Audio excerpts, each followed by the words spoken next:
This is Rock and Roll English. Real people, real English. Here's your host, Martin Johnston. Hello everyone and welcome to another episode of Rock and Roll English. Episode number 305, baby.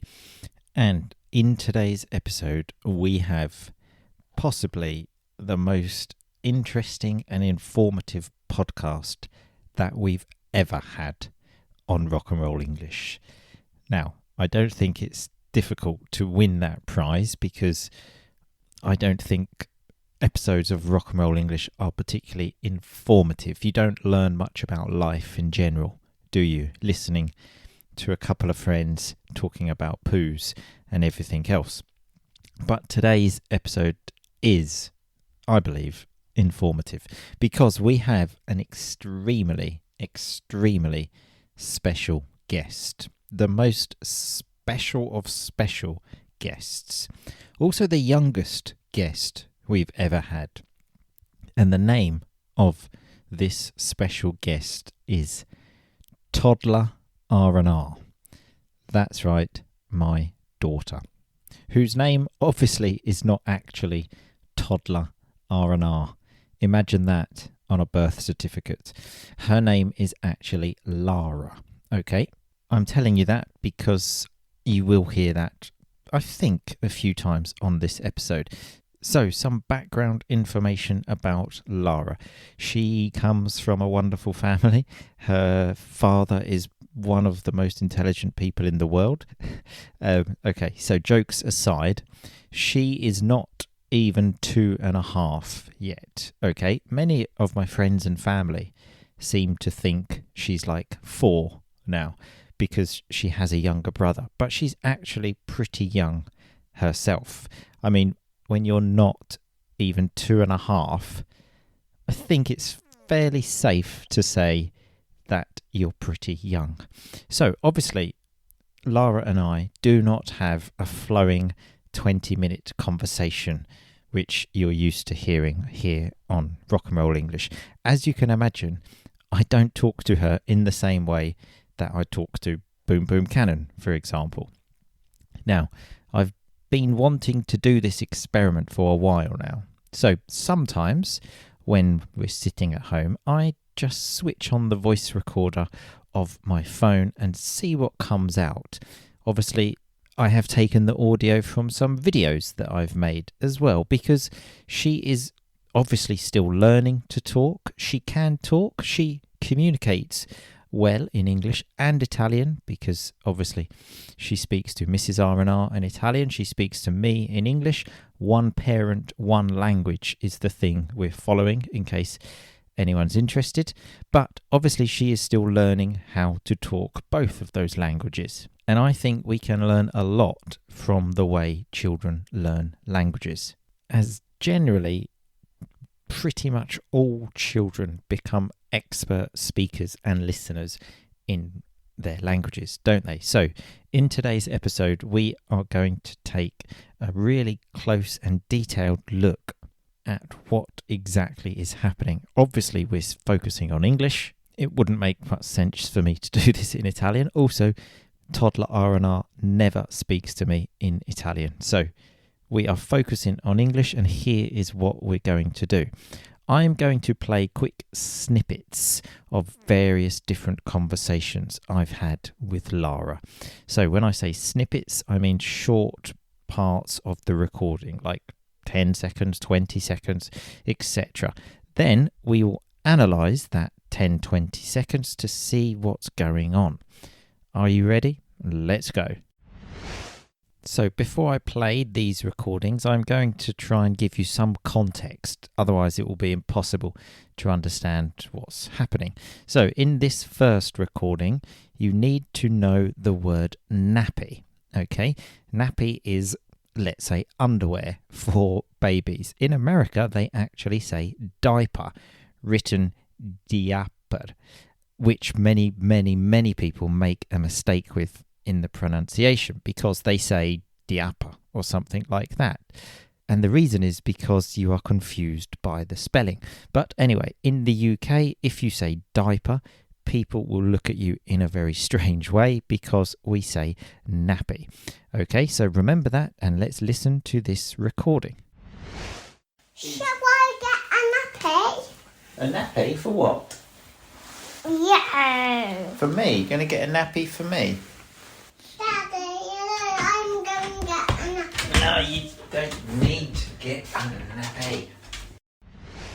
So obviously the audio there isn't probably what you're used to on these podcasts, but just to recap that conversation, Lara said to me, "Shall I get a nappy?" I asked her why, and she said it was for me. Now, I don't know why she was saying that. I promise I haven't pooed myself in at least 2 weeks. And then she continued and said, "I'm going to get a nappy." So let's have a quick look at that, because the grammar in that question was perfect. She said, "Shall I get a nappy?" Now, shall is a word which so many people have difficulty with, but we use it for first person questions to make a suggestion. In this case, Lara was suggesting whether it would be a good idea for her to get a nappy. And then later she said, "I'm going to get a nappy." So she's using going to here because it's her intention. Again, with future forms, people make a lot of mistakes. So there was lots of complicated grammar going on in her little head there. But my question to you is this.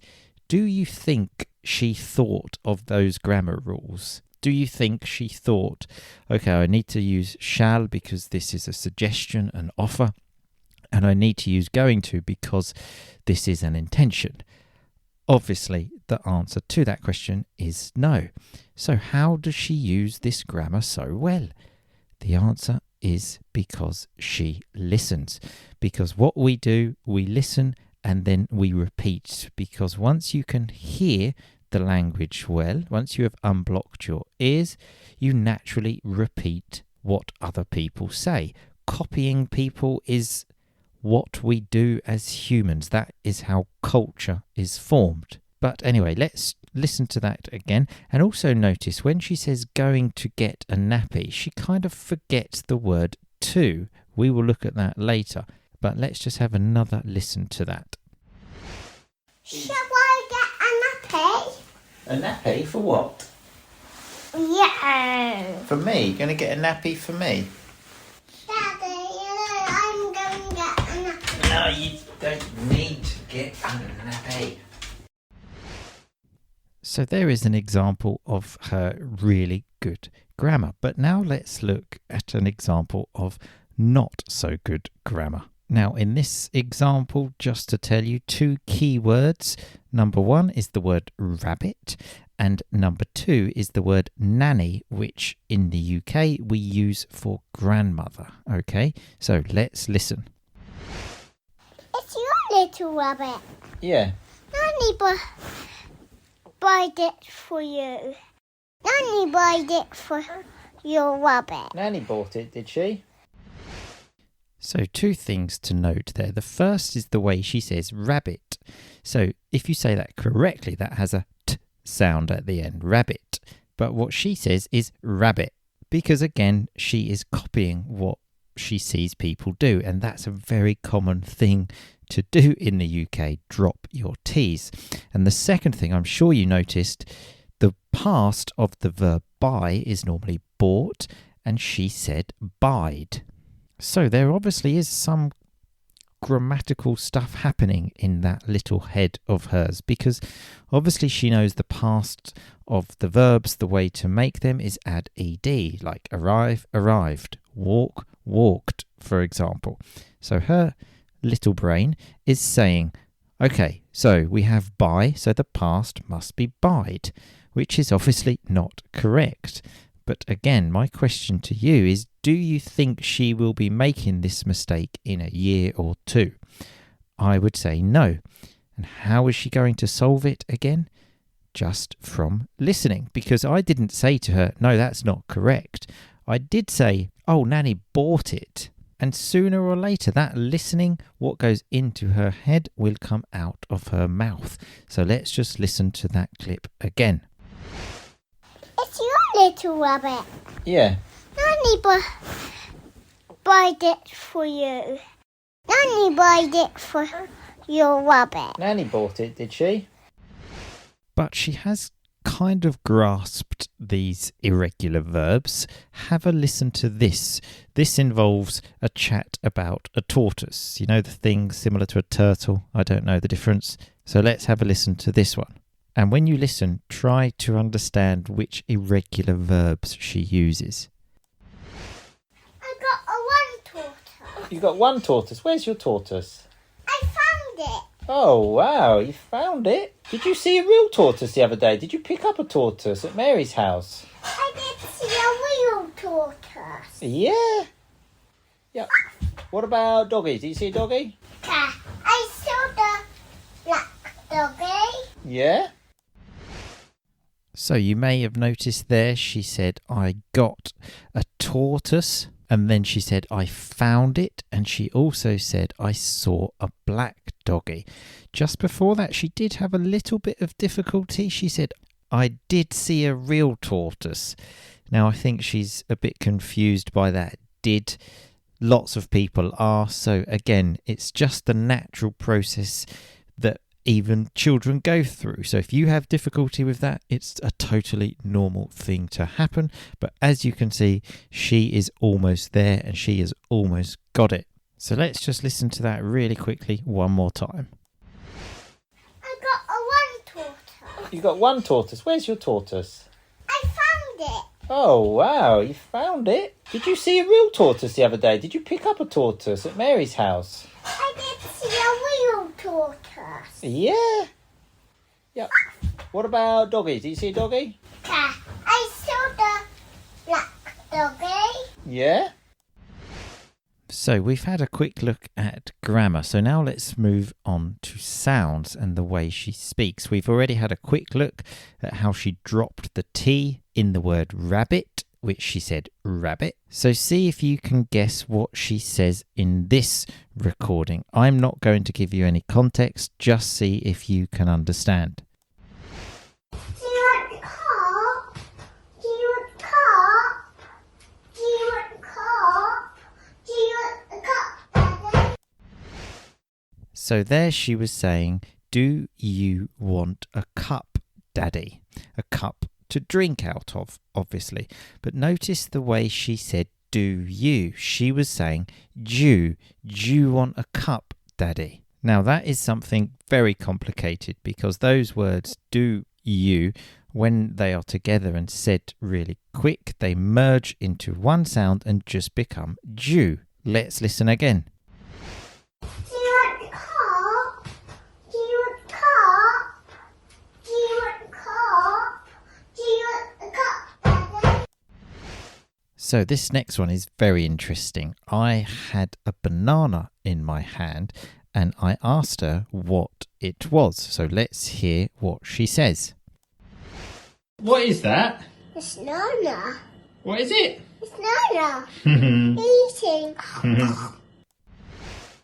So notice she said there, isnana.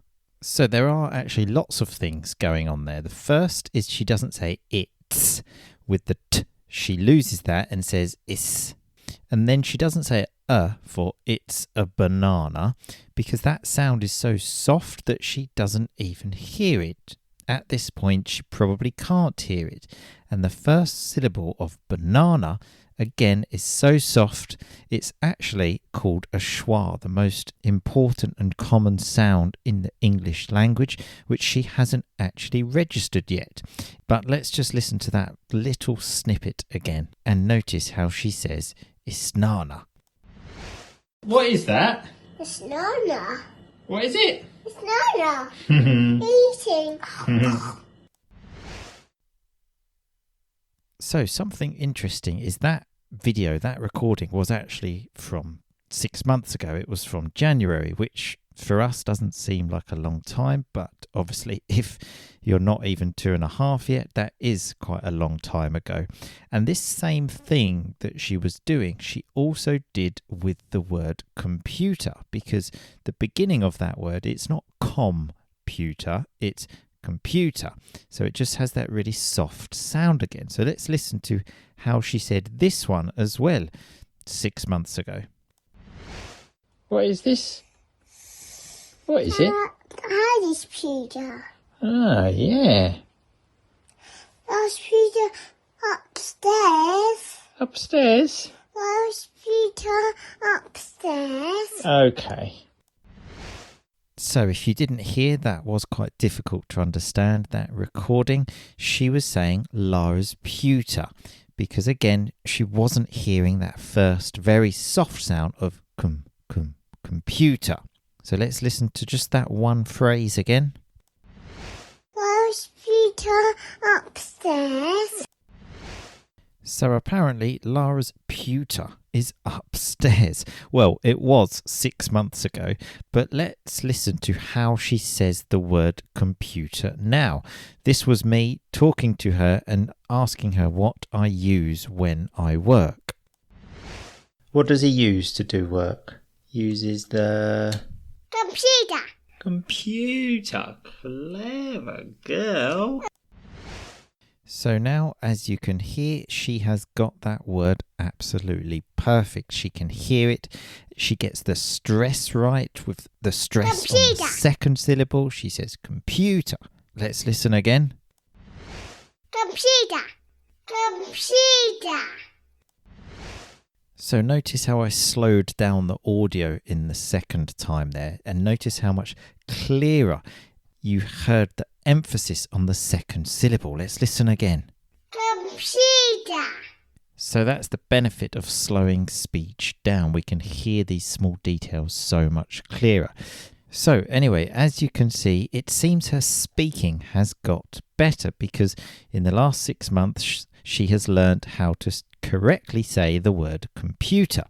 But this is because she can now hear that sound. She now can hear the computer. So she is just repeating what she is hearing. Here's another interesting thing about sound. So in this one, she mentions Peppa. Now, if you don't know who Peppa is, it's Peppa Pig, the cartoon character. So let's just listen to this quick conversation. Who did Lara see today? Peppa. Wow. Is little or big Peppa? Big Peppa. Wow. So she obviously said she saw Big Peppa. I can't remember where this was. It wasn't obviously the actual Peppa Pig. It was just some idiot wearing a Peppa Pig costume. But anyway, notice how she says Big Peppa. So she loses the G in the word big. Let's listen again. Big Peppa. Big Peppa. So again, this is really complicated stuff because when a word finishes with an explosive consonant, let's say like B or G or T and many more, and the next word begins with a consonant, we drop that explosive one. So that's why she doesn't say Big Peppa, she says Big Peppa, which is useful for speaking because we can sound much more fluent and natural, and also for listening because sometimes we don't understand words because they are cut short. Here's another example of her saying it. Listen to when she says big bit. And I must admit, this one I have just put in because I hope one day when she's older, she's going to listen to this podcast and she will be extremely embarrassed by this bit. How much does Daddy love Lara? A little bit. Big Big bit. How big? Big Bigger. Bigger, bigger, bigger, bigger, bigger. So did you notice when I said how much does Daddy love Lara, she said big bit. In fact, she actually says big bit because she's just a bit crazy. But even the N, she doesn't actually put the T on bit. She just says big bit. But she says it a bit longer and says big bit. Let's listen again. Big Big So as we have seen, Toddler RnR's knowledge of English grammar is pretty good so far, and also how her knowledge of sounds is really affecting the way she speaks. We've already seen how she's beginning to speak better, and all of this comes from listening. She has no idea how to read or write at the moment. She's not even 2.5. And also, reading and writing are not natural for us. Like 200 years ago, from what history tells me, most people actually didn't read or write. But everybody could speak fluently, and that's because it happened through listening. Now, obviously, when we're children in our native languages, it's all done natural and it's pretty easy. I don't remember complaining about learning English when I was young, and I don't think you were complaining about learning your language when you were young. Now, everybody thinks kids are better at learning languages, but there is actually no evidence for this. The only reason that they learn faster is because of the amount of exposure they have to the language, how much they listen. Think of all the hours and hours and hours they listen before they actually start speaking. And even when they do start speaking, like Toddler RnR, Lara, they continue to listen to get better. Like I said, I'm sure soon she will know the past of the verb buy is not buyed, but it's bought. We already saw how her knowledge of the word computer has improved because she listens a lot. And then, as I said, she just repeats what she hears.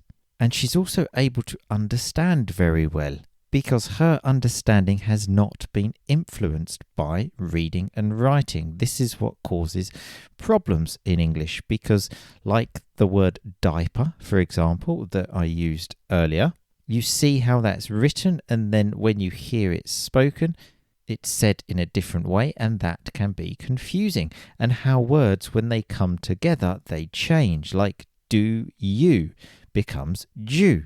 But baby RnR, Toddler RnR, has learnt this directly. So for her, it's normal. So if you do not know this, if you have not studied sounds before, doing so will make a big difference in your life, to your English comprehension, but also the way you speak. Because when you can hear it, you will repeat exactly what you hear. Your ears will be unblocked and you will repeat those natural speech patterns. I'm sure you've probably done English courses in the past, and they are all focused on grammar and vocabulary, which of course is useful, but this sound training is also essential, and that's why I do this in my new online course, Jungle Listening. As I said, Toddler RnR has got her sound education naturally. As English learners, though, it's difficult to go back to that phase of childhood and get it naturally, so that's why I have put it all in this course. Because as I said, once you have unblocked your ears, everything becomes so much easier. So let's actually have a look at an example of Toddler RnR with a word that she didn't know, and let's see how quickly she learns it. So the only word you need to know for this small conversation is the word envelope. So if you want to send a letter, what do you put the letter in? You put it in an envelope. So let's have a listen. Shall we open it? You know what that's called? This is called an envelope. Yeah. What's it called? Put stamp on it. You put a stamp on it, yeah, because it's a letter. So what do we call it? Envelope. Clever girl. So you can see there she was able to repeat the word very quickly, and now that's in her head, because once you've got the sounds, the only problem you have there is meaning, and that really is the smallest thing that you need to deal with, because I'm sure this happens to you in your language sometimes. You see a word, you think, oh, what does that mean? You look for the meaning, that's it. And because the sounds of that language are familiar to you, it's easy to repeat. I remember trying to explain the word thoroughly to a student once, a low-level student. And when I said that, because of all of these strange sounds, thoroughly, he looked at me as if I was speaking Chinese. Because that's what our brain does. When it receives something which is not familiar, it just says what? Like, get away, go away, get out of my head. And the problem is that many sounds in English do not exist in other languages. For example, I know that Italian has, I think, 5 vowel sounds.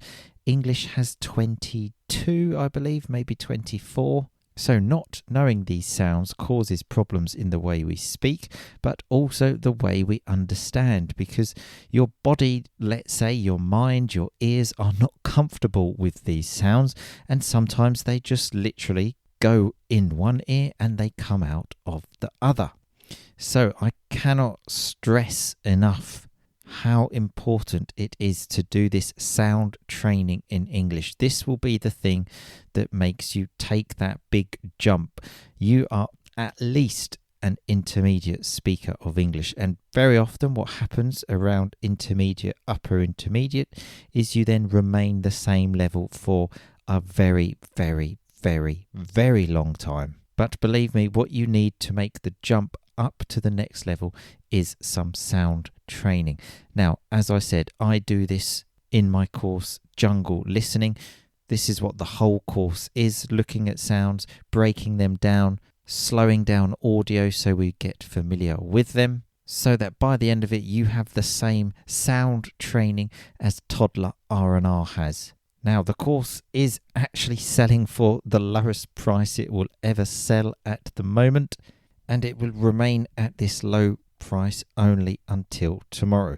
But if you don't want to do the course, that's absolutely fine, but please try and do this sound training yourself. It is possible, it totally is possible to do this yourself.